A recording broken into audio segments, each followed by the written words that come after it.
Hi, I'm Tom Eschen, and welcome to this award-winning Power and Politics podcast, the conversation about the issues that are impacting you the most with the people that are making those decisions, the officials, the advocates, and everyone in between along the way, and holding them accountable at the same time. Today, we sit down with Dorcey Applyrs and Camoin Associates on the heels of Applyrs' housing audit release earlier this week. Applyrs, of course, the chief city auditor in the city of Albany, but also the mayor-elect. She'll take office coming up here in January. So we talk about this audit. What many are saying is one of the most important documents released in the city of Albany in quite some time, as it details just how unaffordable the Albany housing crisis is right now. That's exactly what Applyrs call it. So we get more into that, more into the policy impacts here when it comes to inclusionary zoning, and potentially what a path forward could be when Applyrs takes office here in just a few weeks from now. You can listen wherever you get your podcasts at Power and Politics, or watch on YouTube at CBS 6 Albany.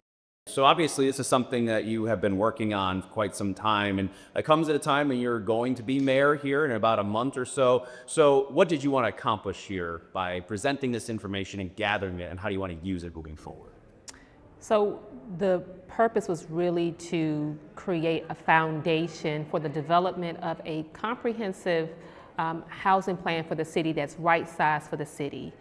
It is taking this very abstract conversation about housing and the city's housing challenges and needs and making it real with tangible numbers, but also input. During this process, we talk to developers, we talk to residents, we talk to housing advocates, and so it makes it a living, breathing thing that we can now use as a tool to shape how housing looks in the city of Albany moving forward. You know, we saw some of the statistics in this audit regarding individuals' financial situation, you know, what the workforce looks like, what Albany looks like when it comes to that. What kind of recommendations do you have to address that and to make housing cheaper at the end of the day? Obviously more affordable, that's what we're here for.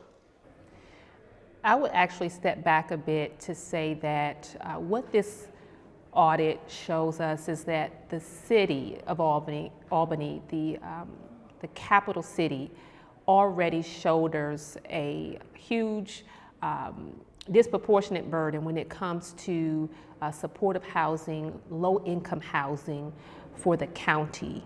And so what I would like to really focus on is the need to partner with local municipalities so that we all can share in ensuring that our residents who can least afford housing have a safe roof over their heads and houses to live in. And that responsibility should not rest solely with the city of Albany. This data shows a shift in the last couple of years when it comes to market rate housing and affordable housing as well, going a bit of a different direction there. What do you attribute to that shift? I would say, just based on what this report tells us and what we've been hearing. One, this is a different economy and market when it comes to housing. The cost of materials have gone up significantly. We know that it's very challenging for people to get mortgages. Interest rates are up.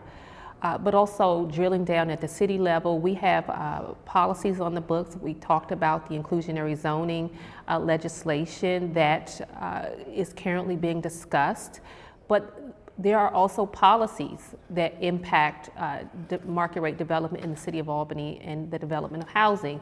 So it's what I appreciate about the report and the work that was put into it is that it does not finger point. It's not intended to finger point. It really shows the importance of making policy decisions about housing that impact real people in a way that we don't have tunnel vision, but we think about the entire ecosystem and how that ecosystem has to work together to make sure that people have the housing that they need. When it comes to inclusionary zoning, with that 2023 change to the rubric of it, why did it become less feasible for developers? Maybe obviously you ran this model to be able to see what that would look like. What were some of the factors and the metrics you looked at to be able to determine just how feasible it is? Sure, yeah, so kind of a combination of different factors. One, the policy did slightly lower the rents that can be charged on those affordable units. Two, the share of total units that need to be affordable went up. But then importantly, the underlying market conditions are what changed substantially as well. So the interaction of all of those things created a situation where the policy isn't able to produce outcomes that it was intended to. And you've been saying we need to look at this holistically, I guess almost, I don't want to say case-by-case basis, a year-by-year basis. How do you do that?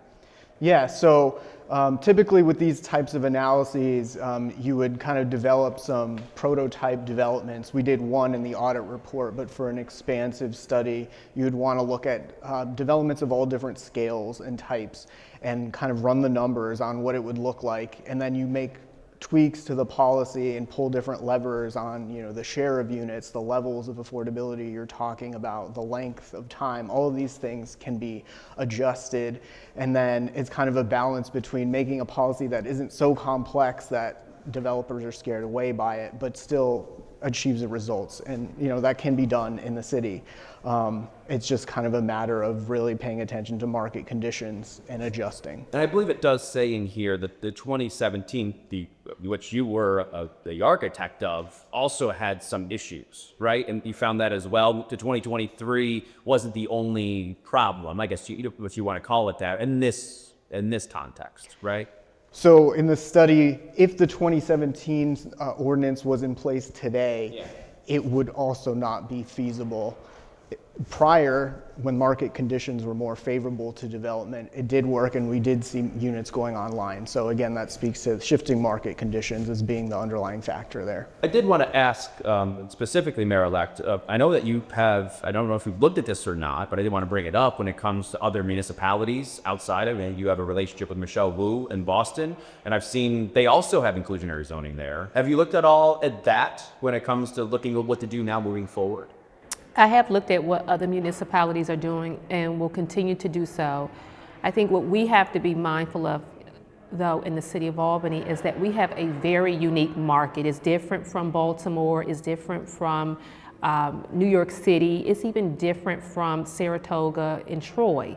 And so while it's imperative to look at what other municipalities are doing for innovation when it comes to housing production and innovative policies, it has to be right-sized to Albany's market.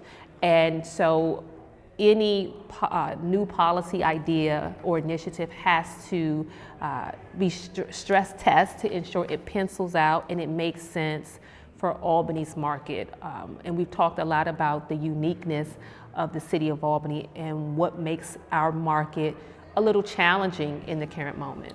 The statistics that are in here show to meet those housing needs by 2030, a little less than half is putting some of those vacant properties back online, right? I guess what kind of task would that be to be able to address that? Because I think that's also a concern that you have amongst residents, and say the buildings with the red X's on them, and we want to clean up, because I think that probably goes a twofold, right, at the end of the day in terms of addressing that issue.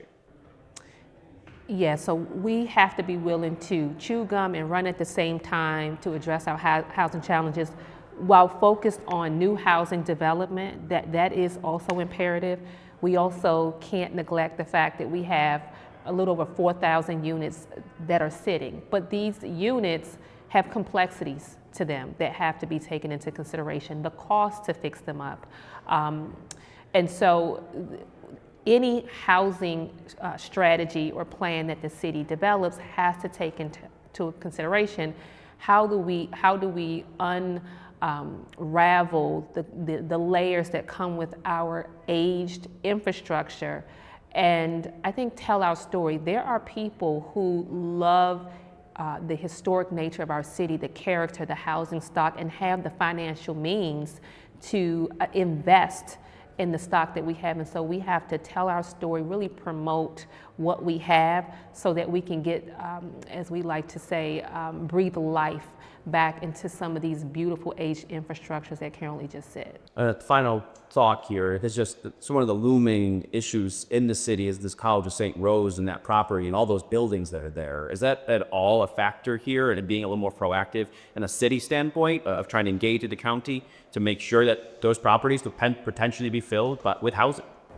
Absolutely, and from my conversations with the county executive and his team, there, as well as the authority and those, even the residents, there is a desire to ensure that some of the housing stock becomes available to residents, and so that is already. I was going to say already underway, but from what I'm understanding, it is a part of their comprehensive plan as they look at how we reimagine the campus, and residential housing, to my understanding, is a part of that plan. Thank you both for the time. Appreciate it. Thank you. Thanks. Thanks for listening. Hit the subscribe button right now so you can stay up to date on these news-making conversations about the issues impacting New Yorkers the most: power and politics.